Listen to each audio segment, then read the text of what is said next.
I have worked so hard for this, to build myself up and create my own concepts of nutrition. And he is just ripping them off with his MD credentials as a front.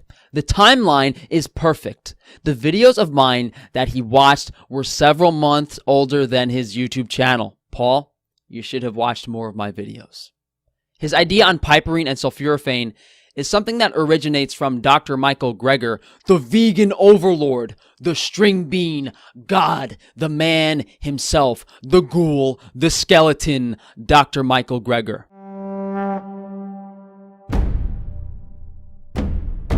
Okay, so recently Frank Tufano, a carnivore dieter, one of the YouTube channels that I actually watch, I really enjoy his channel. It's not just about just eating meat, it's about nutrition and healing through, an optimal diet of just giving your body what it needs, basically. A nose to tail kind of outlook, right? That's kind of what his channel is about. So, unfortunately, he just released a video on this Paul Saladino character. Basically, he's upset because he's an MD and he has taken, I'm not saying he's taken a couple of ideas, that is what Frank is saying. Dr. Paul Saladino, a recently emerging carnivore YouTuber, reached out to me on Twitter wanting to collaborate, and I decided to do some research before having him on my YouTube channel. While I was listening to him on Ben Greenfield's podcast last week, something struck me as odd. He was saying some unique things in the context that I had only heard myself say. That got me suspicious. It took me 3 years of making YouTube videos and 7 years of being on the carnivore diet to develop my understanding of it. Paul Saladino has been on the carnivore diet for a matter of months, and he's already explaining some pretty complex things. On this podcast, Paul mentioned a study in regards to constipation. This sounded really familiar to me because I had made a constipation video a month prior to this podcast and used the same study. So this really doesn't make a lot of sense to me. I mean, if you're all about sharing ideas and if your number one priority is really helping people and share your lifestyle, your ideas, and you want them to really spread, then who cares? Even if it was true. I'm not saying it is because I watched both videos and I just didn't see it. Yeah, he used a couple of the same phrases, like nose to tail, but I just did, it's a very common phrase, right? Very common. So I just don't see it, Frank. But that's okay. Look, I love your videos, okay? I really do. I love them. I watch them because usually they're spot on. If you just take a step back and you think about the idea that the coffee is from a plant seed, it's a coffee cherry, and you're taking the seed of the coffee bean or the seed of the coffee cherry and roasting it. Again, that is the seed of a plant. That is the most highly defended part of the plant, theoretically, conceptually, and that is where the plant is going to put a lot of things that are going to discourage animals from eating it. Mm-hmm. And if you look in the natural world, very few animals eat those seeds. They've eaten them for all of their evolution, and they've found ways to sort of work around that. But they may not always eat the seeds because they know that those are quite toxic, and in some situations they will potentially be very harmful to the animal if the animal eats the seeds. The goal of the fruit of a plant is to be eaten by the animal and then be passed out, right, in the stool to fertilize the next generation of plant. I guess first we should talk about how coffee is made. It is the seed of the coffee cherry, and anyone with a background in inflammatory plant foods understands that seeds tend to be the highest in anti-nutrients because that seed wants to survive the digestive tract, be implanted in the fecal matter, and grow into a tree. That's what nature intended it to do.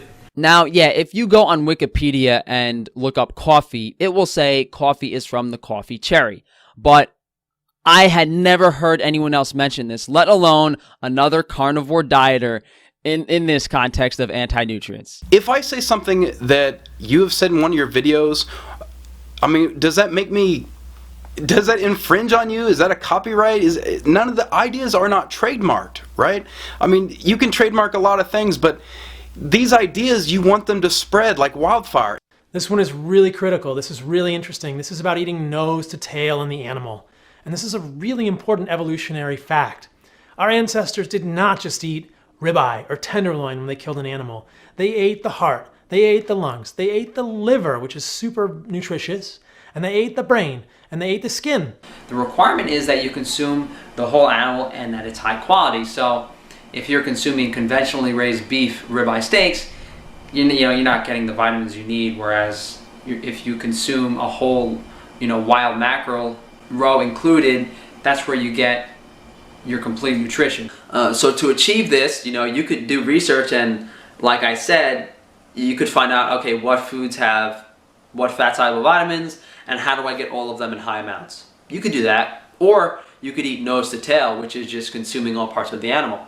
If you buy some mackerel at the supermarket, don't have them gut the fish, keep the guts, eat the whole fish. Getting caught up in this sort of like drama and this kind of like petty outlook of like, oh, he took my idea and didn't give me credit for it. Like, who cares? There's other AIP channels that have taken what I have said and ran with it or expanded on it. And I don't know for sure, but I think if I knew for sure, that would make me really proud. Like, why would I want to keep that all to myself, to my channel and my followers? Like, don't you want those ideas to go as far as they can? If you're eating seafood, you're going to be getting DHA. If you don't want to eat seafood, you can eat egg yolks. Liver has some omega-3 fatty acids, but you need to think about this as well in your diet. Fatty acid profile, and again, we're mainly looking at DHA, and there is a small amount of DHA in liver, 84 milligrams. Nobody knows liver has DHA. This was a real red flag to me. I use a German nutrient database that no one else found out about outside of my YouTube channel. If you Google liver DHA, there is no data. You couldn't find it. I watched the live stream the night before this video came out, and he was, I went on and he was basically yelling at some of his subscribers for calling him out, saying this was petty. And I would say it was a very high percentage of people saying, hey man, just let this go. It's cool, we love you, we're with you. But I sort of feel like he's cracking up right now. I don't really want to even say that, but I just feel like this isn't the right direction to go. And I think I speak for most of his subscribers, and I know I do because I looked at the video's comments, and they were I'm not going to say they weren't pretty, they were being supportive.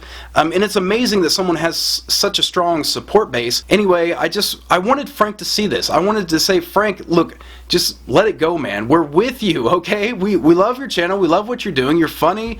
I love your vegan parody videos. Those are my favorite. But how did Paul Saladino get to this point? He went to a meetup and introduced himself to Sean Baker.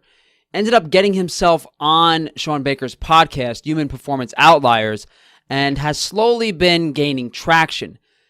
This guy is a snake, and he had a game plan this whole time. I may not be able to convey myself as what's going on in my head most of the time, but all of my concepts are something I've worked very hard to develop. I think Paul is beyond unprofessional, and it's very clear he sees an opportunity in the carnivore movement, but there are quite a few people who are ahead of Paul in line, and I think I'm near the front of that line. That's why Paul is ripping off my information. I'm sorry to bring this to you guys, but this upset me beyond belief. I haven't slept in like the past 3 days. I've been plagiarized in the past to various degrees, but not to this degree, and certainly not in the carnivore field. He's essentially stealing my life work and trying to establish himself as a carnivore expert with it. Frank, I have a recommendation, and you're probably not going to like it, and you're not going to take it. I know you're not even going to take it, but if you do, here it is. I would say delete the video. I know you're about to come out with a live stream tonight. I haven't watched it yet. It's not 7 o'clock. I'm going to watch that when it comes out. So I don't know what's going to happen. This video will go out. So maybe watch that, guys. But hopefully you delete the video and just move on and realize that this was just petty. Hey, we all get caught up in stuff sometimes. I know. You work hard. Your ideas are fresh, right? Some of them are fresh. Some of them you didn't just get straight from studies. Some of them you came up with. And that's great. Share them with everybody and hope to God that everyone gets the idea and that they can spread it and share the news. And I don't hold it in, man. Don't get so aggravated if somebody steals your stuff, because like so many comments said, imitation is like the highest form of flattery, right? So just feel honored that you're at this like peak of your lifestyle, your diet that you're sharing, that you believe it's healthy for people. Why am I sharing a carnivore story here?